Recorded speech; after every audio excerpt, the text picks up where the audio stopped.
Bien sûr, de crypto, les infos crypto pour ceux qui n'ont pas le temps, Proof of Reserve, DEX, tous ces termes que vous entendez partout en ce moment, les ledgers, on va parler ça ce matin, et comment sécuriser vos cryptos aussi, et puis on va parler du marché qui est très très rouge, mais franchement, on l'avait à peu près anticipé du côté du BTC, on est sous les 16 000 $, on est à moins 5% ce matin, tiens, 16 000 avec la petite mise à jour, Ethereum qui perd 5,6%, on est en dessous des 1200 $, on a aussi BNB qui perd 4,4%, mais les plus grosses contre-performances sont du côté d'XRP qui perd 9%, CryptoClebar 7%, pareil du côté de Matic, Shiba qui suit aussi son petit frère, son grand frère plutôt, CryptoClebar, on a Missile Sol qui perd encore 11%, c'est vraiment la démandable, TRX qui perd 13%, 6% du côté d'Avax, enfin bref c'est très très rouge ce matin, on va pas tous les faire, on a aussi Link qui perd 9% à la 24e position. Les gars, du côté du weekly, puisqu'on a eu la clôture hier, sans surprise c'est une clôture dégueulasse pardon, d'une énorme bougie rouge, ça fait longtemps qu'on n'en a pas eu des comme ça. Je crois que la dernière fois, du coup, c'était en juin 2022 qu'on a eu une bougie un peu plus dégueulasse que celle-ci.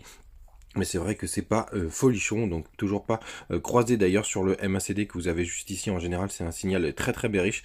C'est pas encore le cas. J'espère que ça n'arrivera pas. Et ça, évidemment, on va le surveiller de très très près. Et rien de nouveau sur le RSI, rien de nouveau de ce que je vous raconte.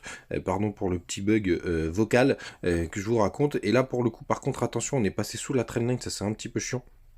On a été chercher donc les 15 800 $, donc c'était ce matin, très très tôt, et c'est pour ça les gars que je vous dis pas de surprise, puisque je vous avais parlé du fameux gap CME, c'était un petit trade très intéressant. Après moi je vous disais qu'on pouvait aller chercher à minima les 16 000 $. 16 080 je crois, j'avais communiqué là-dessus. Enfin bref, c'était 16 050, donc c'était un petit trade sympathique. Donc je crois que c'est en train de rebondir là ce matin. Ouais, c'est bien ce qui me semblait, ça rebondit très très fort, ça c'est plutôt sympa. Donc si vous avez joué ce petit trade, vous êtes gagnant, et en plus c'était une belle poche de liquidité du côté du long short ratio. J'en discutais ce matin rapidement avec certains d'entre vous sur le Telegram. Il y a quand même très très peu de positions, même si ça ouvre un petit peu ce matin, donc faites attention. J'ai l'impression que ça ouvre plutôt, hop, on va regarder, ouais c'est plutôt non, c'est plutôt des longues qui sont en train des shorts qui sont en train de s'ouvrir, mais ça achète un petit peu sur le spot.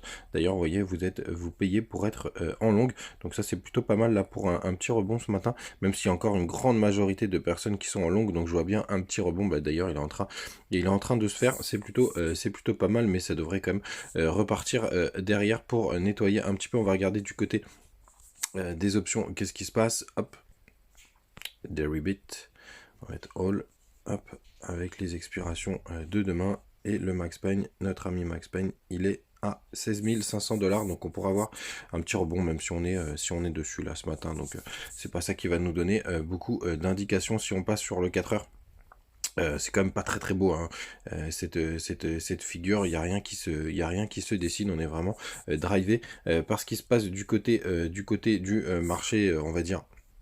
Du FUD qu'on a autour du marché, mais sur la chart il n'y a rien du tout, les gars. Même si on a fait un point plus bas pour l'instant, plus haut que le précédent en daily, il n'y a rien de très concret qui est en train de se peaufiner. Sachez que les liquidations, c'est Asiatique qui nous partageait ça ce matin. N'hésitez pas à nous rejoindre sur le Telegram. Le plus gros pic est aux 14 500 $, donc ça vaudrait le coup d'y aller. Et juste en dessous des 14 000 $, c'est ma target principale, vous le savez. Mais c'est vrai qu'il n'y a plus grand chose. Il y a pas mal de gens qui flippent de faire du levier, et tant mieux, c'est ça qu'il faut pour assainir le marché. Du côté des news, du côté de Twitter, bon, ça c'était un petit tweet de CZ qui disait qu'à cause d'un mec, c'était la honte pour le marché crypto.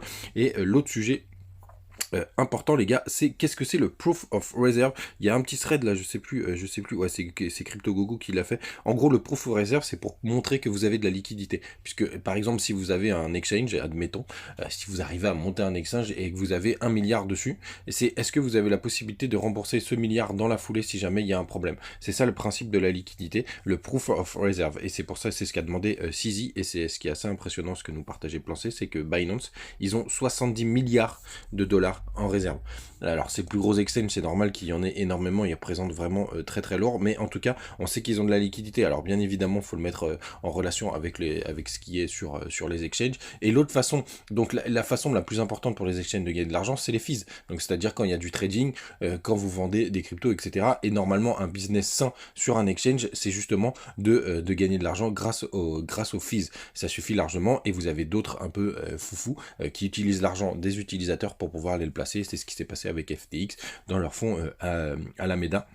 Donc le proof of reserve, c'est ça qui est important dans ce terme, les gars. Ça a été la demande de CZ. Donc pour le coup, est-ce que Binance pour autant est safe?